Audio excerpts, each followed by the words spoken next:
This channel does not promote any violent, harmful, or illegal activities. All content provided by this channel is meant for an educational purpose only.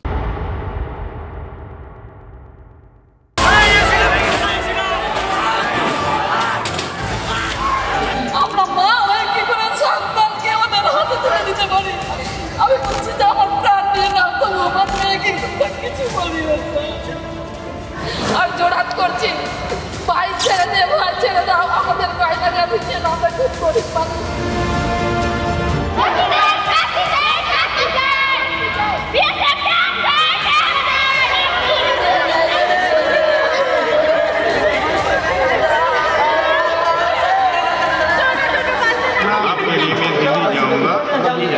Delhi जाऊंगा minister से मिलेगा BSF camp के बारे में बात करेंगे जो कुछ करना है जरूर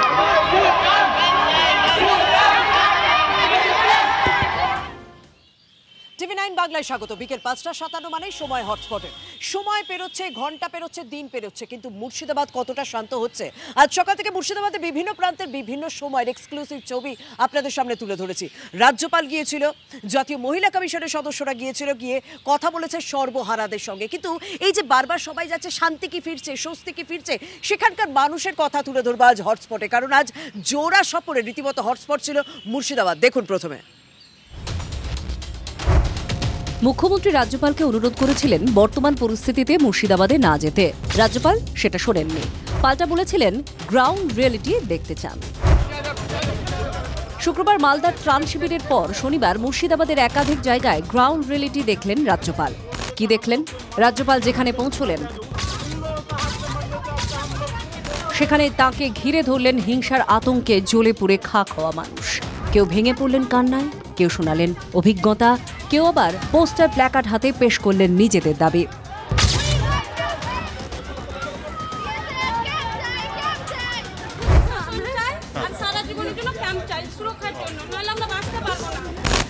দাবি মূলত দুটো: কেন্দ্রীয় বাহিনী নিরাপত্তা যেন তুলে নেওয়া না হয়, দোষীরা যেন শাস্তি পায়।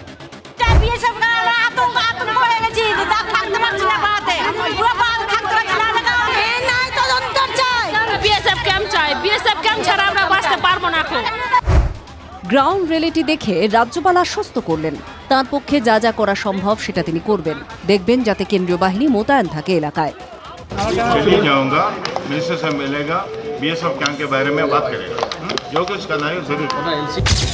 তবে রাজ্যপালের সফর নিয়েও বাধ্য বিতর্ক। উঠল পুলিশের বিরুদ্ধে অভিযোগ। বেদবুনার একাধিক মানুষের দাবি ক্ষতিগ্রস্ত সবার সঙ্গে রাজ্যপালকে কথাই বলতে দেয়নি পুলিশ। রাজ্যপাল যখন ধুলিয়ান বাজারে, তখন পুলিশের বিরুদ্ধে ক্ষোভ নিয়ে রাস্তায় বসে পড়েন বেদবুনার মানুষ।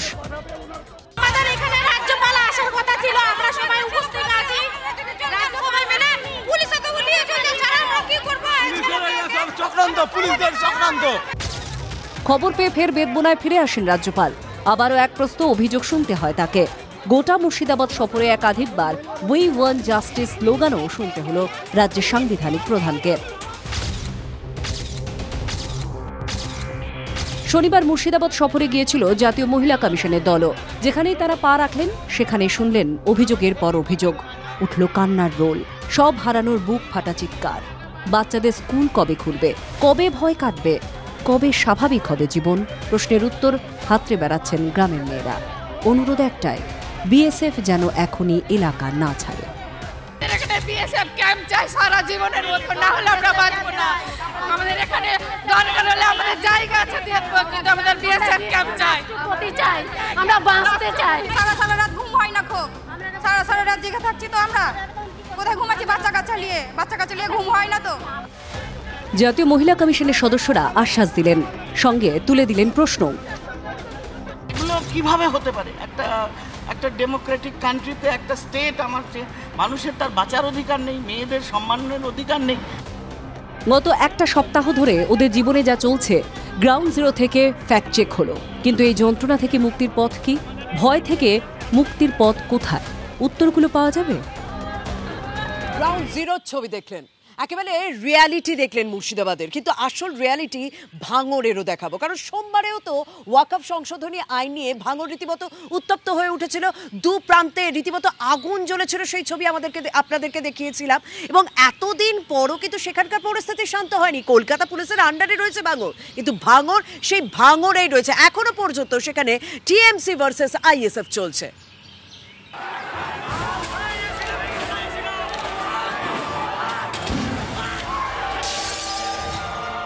ওয়াকফ আইনের প্রতিবাদে হিংসার আগুনে জ্বলছে মুর্শিদাবাদ সহ একাধিক জায়গা।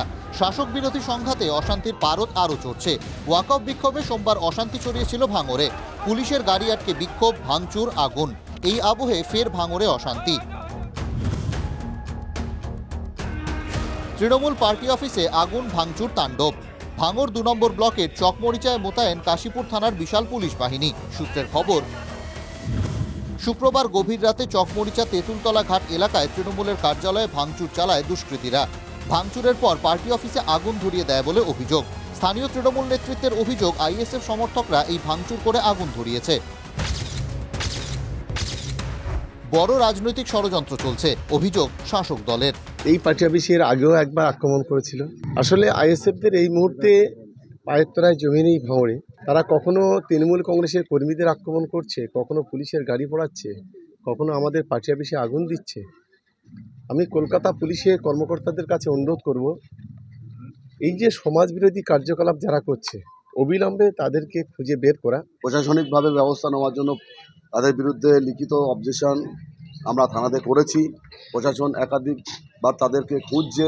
এই ধরনের তাণ্ডব লীলা যারা সমাজ বিরোধী, এখানে তারা এই ধরনের ঘটনা এখানে ঘটাচ্ছে। আইএসএফের যারা কুখ্যাত সমাজ বিরোধী, নওশাদ সিদ্দিকীর নেতৃত্বে এগুলো হচ্ছে।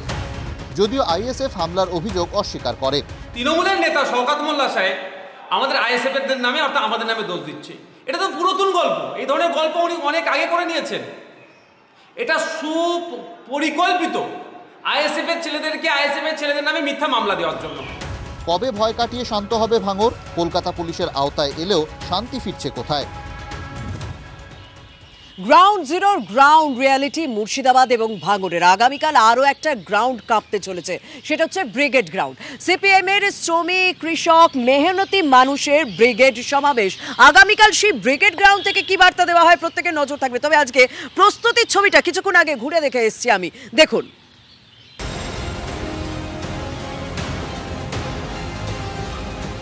20 মে ব্রিগেড সমাবেশ। আর ব্রিগেড সমাবেশ যে কোনো রাজনৈতিক দলের কাছেই ব্যাটেল গ্রাউন্ড হিসেবে বিবেচিত হয়। তার উপরে এবার যাদের ডাকে এই ব্রিগেড সমাবেশ, তা বহু বছর পর, অর্থাৎ সিপিএম এর শ্রমিক, কৃষক এবং মেহনতি মানুষের ডাকে এই ব্রিগেড সমাবেশ। হ্যাঁ, গত বছর জানুয়ারিতে আমরা যুব সংগঠনের ডাকে, সিপিএম এর যুব সংগঠনের ডাকে আমরা ব্রিগেড সমাবেশ দেখেছি। তবে এই ব্রিগেড সমাবেশের বেশ কিছু গুরুত্বপূর্ণ দিক রয়েছে। হ্যাঁ, মেহনতি মানুষের অধিকারের জন্য এই লড়াই, এই সমাবেশের ডাক। তার পাশাপাশি প্রাক্তন মুখ্যমন্ত্রী বুদ্ধদেব ভট্টাচার্যের অনুপস্থিতিতে এই ব্রিগেড প্রথমবার হতে চলেছে। তো সেক্ষেত্রে একটা অতিরিক্ত সাড়া পাওয়া যাবে বলে ইতিমধ্যেই মনে করছেন বামেরা।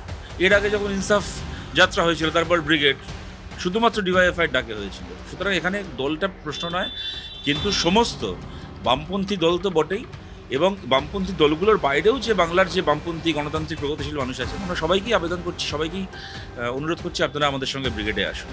সিপিএম এর যুব সংগঠনের ডাকা ব্রিগেড সমাবেশে আমরা একটা গুরুত্বপূর্ণ জিনিস দেখেছিলাম, যে মঞ্চে সিপিএম এর রাজ্য সম্পাদক ছাড়া আর কেউ ছিলেন না। সিপিএম এর সমস্ত উচ্চ নেতৃত্ব, মানে বিমান বসু সহ উচ্চ নেতৃত্ব, প্রত্যেকেই দর্শক আসনে বসেছিলেন। আর এবার এখনো পর্যন্ত যা খবর পাওয়া যাচ্ছে, প্রধান মুখ হিসেবে যাদের নাম উঠে আসছে এই ব্রিগেড সমাবেশে কারা থাকছেন, বন্যা টুডু, দেবলীনা হেমব্রম, মীনাক্ষী মুখার্জি। তবে বক্তা হিসেবে প্রত্যেককে দেখা যাবে কিনা সেটা উল্লেখযোগ্য। এবং 3 এই গুরুত্বপূর্ণ নামই কিন্তু মহিলা, এবং এই 3 গুরুত্বপূর্ণ মহিলা নেত্রী কিন্তু বামেদের রাজনীতিতে যথেষ্ট গুরুত্বপূর্ণ অবদান এই মুহূর্তে দাঁড়িয়ে। মেহনতি মানুষের সঙ্গে যেন এই 3জনের বক্তব্যকে ওতপ্রোতভাবে জড়িয়ে দেওয়া যায়, সেই কারণেই কি এই 3জনকে প্রধান মুখ হিসেবে বিবেচনা করা হলো। ব্রিগেড ডাকবে সিপিএম, আর মাঠে যাবে বিজেপির ভোটাররা। সিপিএম এর ব্রিগেডে যাদের দেখবেন লাল ঝান্ডা হাতে নানা রকম সব স্লোগান দিতে দিতে গেছে, মিডিয়া, সোশ্যাল মিডিয়ায় বড় বড় কথা, সেই লোকগুলোই তো ফিরে এসে বিজেপিকে ভোট দেয়। এখনো পর্যন্ত যা খবর রয়েছে কলকাতার বিভিন্ন জায়গায় মানে 8টি জায়গা থেকে 8টি মিছিল এসে এই ব্রিগেড সমাবেশে আসবে এবং এখনো পর্যন্ত কেন্দ্রীয়ভাবে তাদের রামলীলা ময়দানের পাশাপাশি শ্রমিক ভবন, কৃষক সভা ভবন এবং এবিটিএ ভবনে থাকার ব্যবস্থা করা হয়েছে। এবং একটা কথা বলা হয় যে ব্রিগেড সমাবেশে বামেদের যতটা ভিড় দেখা যায় বা সিপিএম এর যতটা ভিড় দেখা যায় তাদের ভোট বাক্সে কিন্তু ততটা ভোট পড়ে না। যেখানে বিজেপি হারছে অল্প ভোটে সেখানে সিপিএমই ভোট কেটেছে আমাদের, তো সিপিএম কার হয়ে খেলছে? আরজিকর আন্দোলনকে দিগ্ভ্রান্ত করা হলো কিসের স্বার্থে? কারা করেছে? কমিউনিস্টরা, মমতা ব্যানার্জিকে বাঁচাবার জন্য। তো সেই জন্য ওদের তো বি টিম সিপিএম, নাহলে কংগ্রেস। সামনের নির্বাচনে ব্রিগেডের বরাত জোরে বামেদের ভাগ্য ফেরে কিনা সেদিকে তো অবশ্যই নজর রাখবো, কারণ ব্রিগেড সমাবেশের বার্তা প্রত্যেকটা সময় প্রত্যেকটা মুহূর্তেই ভীষণ গুরুত্বপূর্ণ। তবে টিভি9 বাংলা যে শুধুমাত্র হার্ড নিউজে নজর রাখে তা তো নয়, টিভি9 বাংলা মানুষের পাশেও দাঁড়ায়। তাই আজকে সবার শেষে একটা বাচ্চা মেয়ের কথা শোনাবো, সোনারপুরের হৃদিকা, যে আমার আপনার সাহায্যে নতুন জীবন ফিরে পেতে পারে। তাই সবার পাশে টিভি9 বাংলা। দেখুন হৃদিকার গল্প।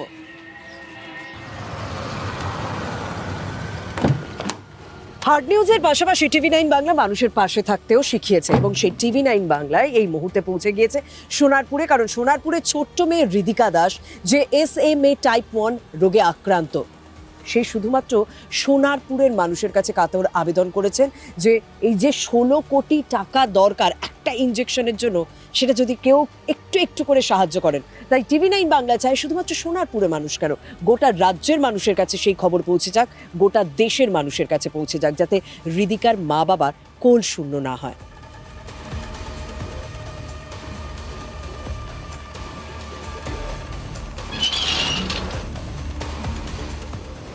নমস্কার, ওর বয়স কত?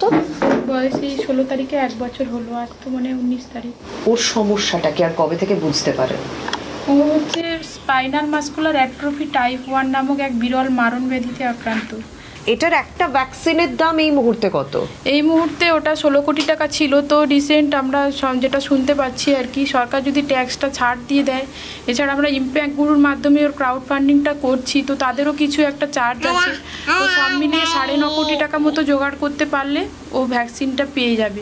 এই মুহূর্তে দাঁড়িয়ে আপনাদের এই ভ্যাকসিনের জন্য টোটাল অ্যামাউন্ট কতটা রেজ হয়েছে? তো আমাদের এতদিনে 1 কোটি 4 লক্ষ কিছু টাকা উঠেছে। 1 কোটি 4 লক্ষ টাকা উঠেছে। কিন্তু আমি এখানেই দর্শকদের বলে দিই যে ওর সত্যি এই মুহূর্তে দাঁড়িয়ে ও বসতে পারে না, ও উল্টোতে পারে না, কিন্তু এই যে একটু দেখছেন হাতটা নাড়াতে পারছে, পায়ের পাতাটা একটু নাড়াতে পারছে, এটার পেছনে কারণটা কি বলুন তো? এটার পেছনেও একটা ওষুধ রয়েছে, যে ওষুধটার দাম আমি আপনাদেরকে দেখাতে চাইবো। যে ওষুধটার দাম 6,20,835 টাকা, 6,20,835 টাকা। প্রত্যেক মাসেই এই ওষুধটা লাগে? হ্যাঁ, প্রত্যেক মাসে একটা বোতল হচ্ছে ওর, এটা 80 ml এর একটা বোতল।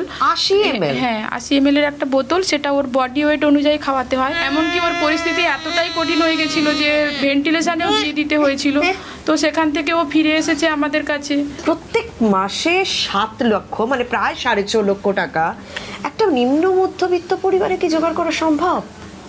তো সম্ভব নয়, সেটা সাধারণ মানুষ পাশে দাঁড়িয়েছেন বলে, সাধারণ মানুষ এসে এগিয়ে এসেছেন বলে আমরা ওই ক্রাউড ফান্ডিং এর টাকা থেকেই ওটা ওকে খাওয়াচ্ছি। এই ছোট্ট হৃদিকা, আমি যখন থেকে এসেছি কিন্তু ভীষণ অ্যাক্টিভ, মানে ওর একটা শরীরে রোগ রয়েছে। হ্যাঁ, ওকে দেখে কেউ বলতে পারবে না যে ও 1 বছরের বাচ্চা, তার থেকে অনেক ছোট মনে হবে, কিন্তু ওর 1 বছর বয়স হয়েছে।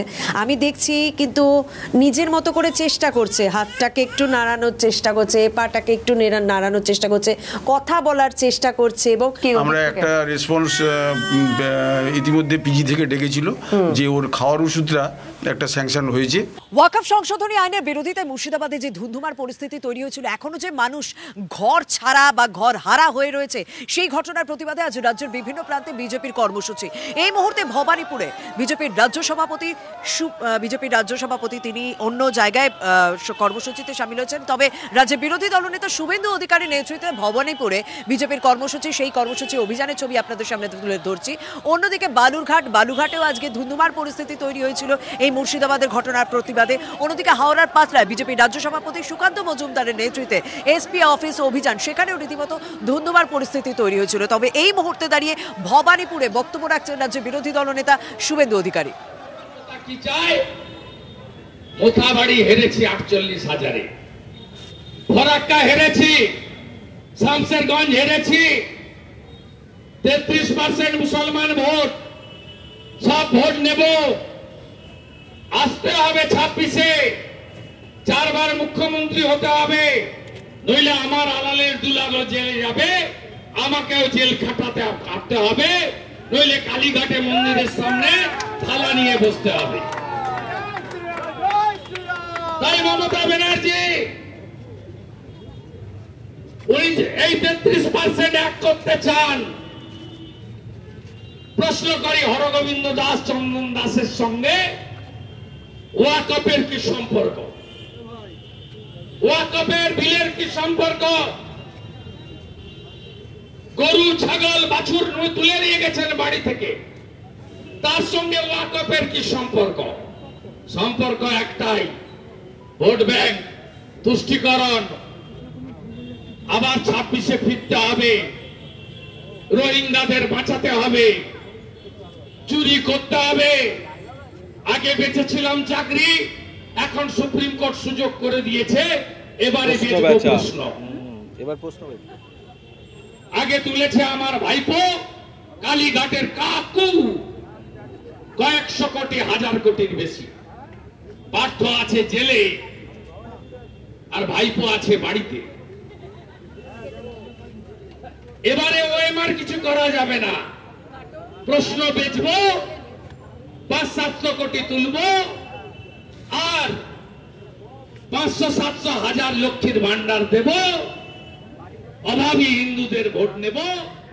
তারপরে তো বালুরঘাট, পাঁচলা, ভবানীপুর 3 জায়গায় বিজেপির কর্মসূচি দেখানো মুর্শিদাবাদের ঘটনার প্রতিবাদে। তবে এখানেই শেষ নয়, আরো বেশ কিছু খবর রয়েছে। তবে সময় হয়েছে একটা বিরতির পর অন্যান্য খবর নিয়ে ফিরে আসছে টিভি9 বাংলা, এবং সেই দিকেই নজর রাখুন। এখন সঙ্গে থাকুন।